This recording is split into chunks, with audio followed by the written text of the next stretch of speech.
All right, we good now? Audio.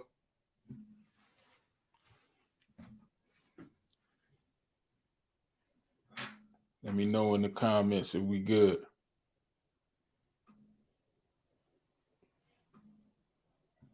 Test, test, test. Anybody? We good to go. All right. So, welcome, guys, to another weekly live stream here on the channel. I am your host, Audrey, with the CBCA Network. On this channel, we help entrepreneurs and business owners get access to personal and business funding using a simple 5-step process. So, we welcome you guys to the channel. If you're new to the channel, make sure you hit the subscribe button if you like this type of content. Also, make sure you hit the like button. It helps our content get out to a wider audience, and we greatly appreciate the support. So tonight we're going to be talking about different ways and tactics that you can use to get bankruptcies removed from your credit report. So we're going to walk through again how to actually craft your dispute letter to dispute bankruptcy specifically. Last week we talked about late payments. Make sure you go back and watch that video. It's a lot of game in that video. It's a lot of gems, a lot of different jewels and tactics on how to actually remove late payments from your personal credit report. All right. So go back and watch last week's. All week we've been talking about different ways to do credit repair, different ways to kind of dispute negative items on your personal credit. So tonight we're going to be talking about bankruptcies. But what I wanted to kind of highlight real quick before we got into the stream was that I actually was chosen to be a part of a government contracting program here at my local community college, which I am alumni, Central Piedmont. Shout out to CPCC. So I'm learning about government contracting. So we definitely gonna have some content. We're gonna do some videos about that. Just kind of talk about my process and what I'm going through with the government contracting and what it entails and what I'm learning in the process. So thank you, Kenya. I appreciate that. Definitely make sure y'all stay tuned to the channel. Also, don't forget, if you have not registered yet, make sure you register right now. Pause the live and go register for the next Business Funding Made Easy One Day Masterclass. It goes down this Saturday, 10 a.m. for general admission, 9 a.m. for VIP. So make sure you text the letters EZ to 980-825-4360. Again, text the letters EZ to 980-825-4360 to get registered for our next one-day Business Funding Made Easy Masterclass. If you have attended any previous masterclasses, if you've attended any of the months that we've had it every month since January. If you either came as general admission or if you previously came as VIP, I highly recommend you come to the next VIP session. I'm gonna have a special offer that I'm only gonna make to everybody who's in attendance at the VIP session. So if you come to the VIP session this Saturday, you will get a pleasant surprise. Because I want to try to help you guys fast track getting getting to the funding, making sure we clean up any credit negative items, anything on your personal credit. So if you have not yet, make sure you register for the one-day masterclass. I would recommend getting in the VIP session if you want to take advantage of that offer. But you have to be at the VIP session to do so. Also, tax time. Make sure y'all reach out to my folks, man. Get tax facts. If you haven't filed your personal or business taxes yet, make sure you reach out to my homie Ola O, my good friend, and make sure you get those taxes filed, man. I was coming down to the wire. I don't know about y'all, but I was at the ninth hour trying to file those business and personal tax returns. So I know the struggle is real when you're running the business and you're trying to get everything off the ground. But tonight we are going to be talking about how to remove negative items, specifically bankruptcies, off your personal credit report. Now, if you remember back to the first live stream we did, the first Wednesday in October, you recall that we said that but there is no law that states that any information has to be reported to your personal credit. Meaning, bankruptcies are not required to be reported. Now, you may be asking yourself, well, how does a bankruptcy that's filed in federal or state court make it to your credit report? Well, there's a system. There's a system called PACER. And what that system does, or what that entails, is that they basically Pacer goes around to all the different courthouses around each county and each state, and they grab data from those courthouses, right? Now, what tends to happen is the way that a bankruptcy would even make it to your credit report is you have to understand that there's some other credit bureaus that you may or may not be aware of, right? So we know about TransUnion, Equifax, and Experian, but there's also some secondary bureaus which are owned by the primary bureaus, right? A lot of the primary bureaus, TransUnion, Equifax, Experian, they bought the secondary bureaus, right? And just to kind of give you some history on credit bureaus, at one point in time, credit bureaus, right, that we know of, Equifax, TransUnion, Experian, they used to be local credit bureaus, right? So back in the 80s, when credit wasn't, popping like that, or a lot of people weren't utilizing credit, there were actually state bureaus, right? So you would have credit bureaus in your state, you would have credit bureaus in your county, and you would have like regional credit bureaus. So they used to have credit bureaus that were on a smaller scale, but that's just some game. But what happened was there are some secondary bureaus that's still around, right? And there's tons of them. But the main ones you want to make sure you pay attention to is CoreLogic, Innovis, SageStream, LexisNexis, and sometimes Check Systems is one that you definitely want to be aware of, right? Now, why am I bringing up the LexisNexis secondary credit bureau? Most times when the big three bureaus are reporting bankruptcy, child support, things of that nature that are kind of done at the court level, federal or state or district court, make it to your credit report because they own LexisNexis.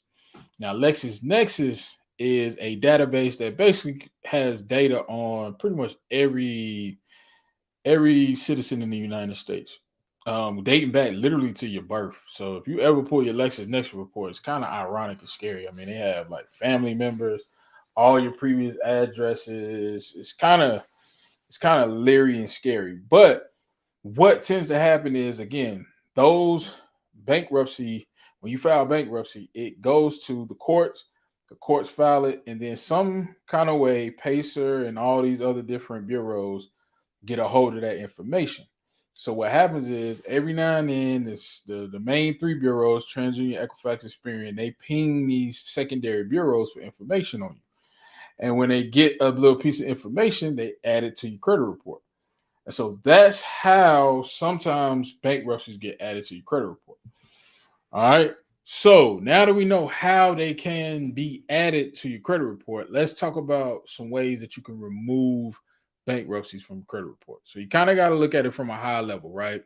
You file at the court level. If it's a voluntary or involuntary, chapter 13, chapter 7, all of that is inside of the case file, right? So when you file whatever you file, then it basically is housed inside the courthouse, right? So what I would recommend for anyone who's watching this on the replay, if you're watching this on Instagram, or if you are dealing with a bankruptcy or know someone who has a bankruptcy that they just can't seem to get off the credit report, one of the main things I would suggest that you do first before you kind of start sending off disputes and getting into your jab rounds and everything like that, I personally would go ahead and do a freeze on your secondary bureaus. You can Google how to freeze those bureaus. You can Google them. They have different different ways that you can freeze the secondary bureau. So you want to freeze CoreLogic, CoreLogic, Innovis, SageStream, LexisNexis, and sometimes Check Systems. Now, you don't want to freeze Check Systems if you are opening up bank accounts. So that's one thing I do want to recommend. That's why I say sometimes Check Systems. If you don't have any negative items or anything reporting to Check Systems, don't freeze it. Just pull it, see what's on there. If it's anything negative or anything you need to clean up, then freeze it and then open it back up. Because if you freeze Check Systems, then if you go to open up a business checking or a business savings account or whatever the case may be, and they pull Check Systems, you might, be dinged. All right. So again, how to remove bankruptcy. So I will freeze my secondary bureaus first and foremost, before you draft any of the letters that we're going to show you today. I would definitely freeze that first. Okay. Now, once you have that frozen, once it's frozen, sorry guys, I was moving my desk. Once you have it frozen, then what you want to do is you want to draft your jab or your first round of dispute.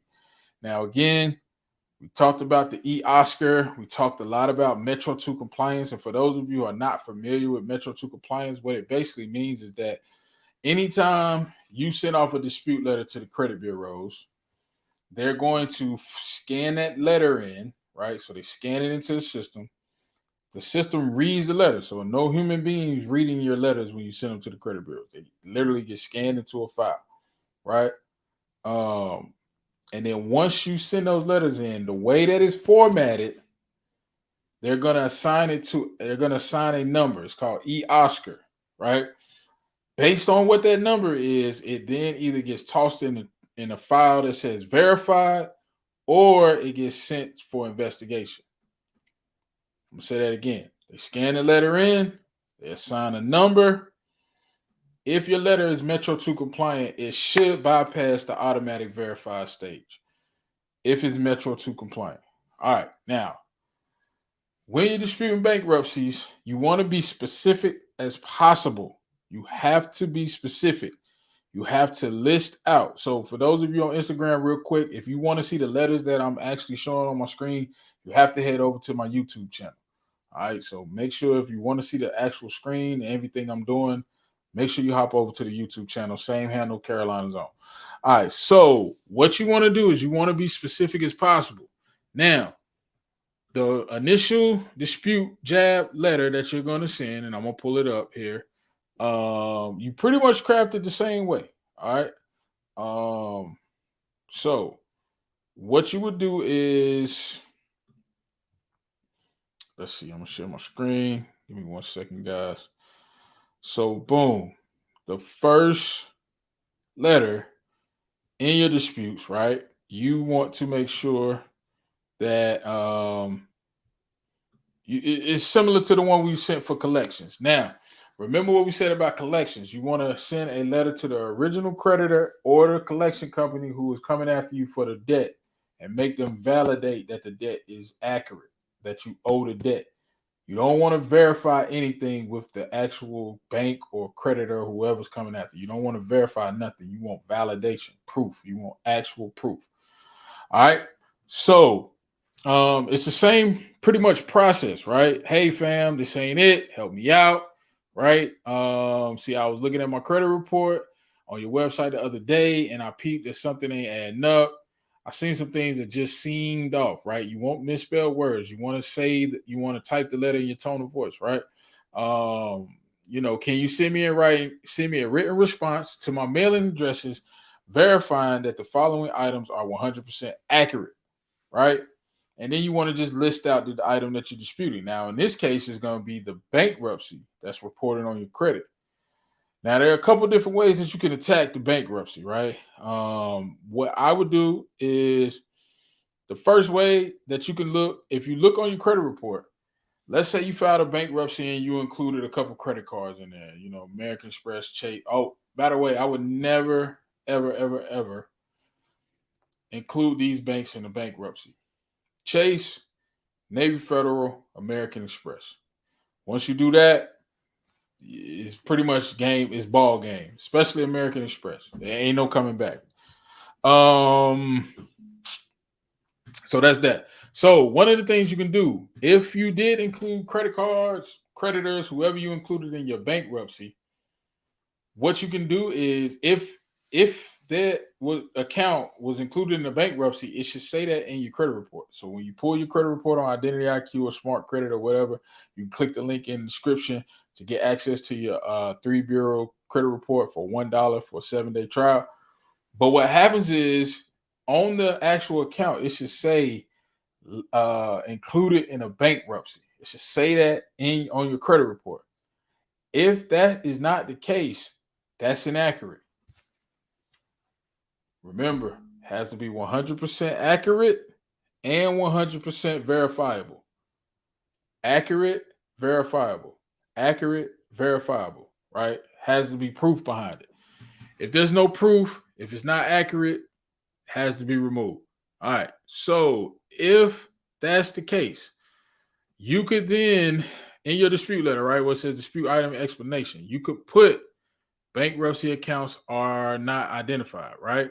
And put some of this language that I'm pulling up on my screen. So you could put this language in your actual credit dispute letter, right? So you can say, I received a copy of my credit report, and the items listed below were included in my bankruptcy, but are not identified as such on my credit report. Please see the attached copy of the credit report with these item numbers written next to the problem entries, as well as copy of my court documents, which list the creditors included in my bankruptcy. According to the previous provisions in the Fair Credit Act, yada yada yada, these disputed items must be updated to reflect discharge in bankruptcy. I am requesting an updated copy of my credit report, which should be sent to the address below. Boom, boom, boom.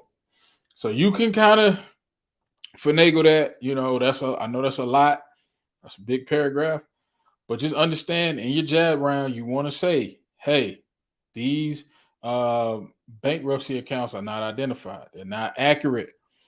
Once you do that, you can say, hey, also ensure that any addresses, and make sure you update your addresses, whatever the case may be. Now, with this particular dispute letter, or really any of them, honestly, you probably don't want to put your signature on it, whether you're doing a DocuSign or if you're doing a wet signature by hand. I personally would not put a signature on this letter. All right. I would just put my first name, last name, send you a copy of your driver's license, social security card, and a utility bill or cell phone bill. But that's the first letter that you want to send in your disputes. Okay. Now,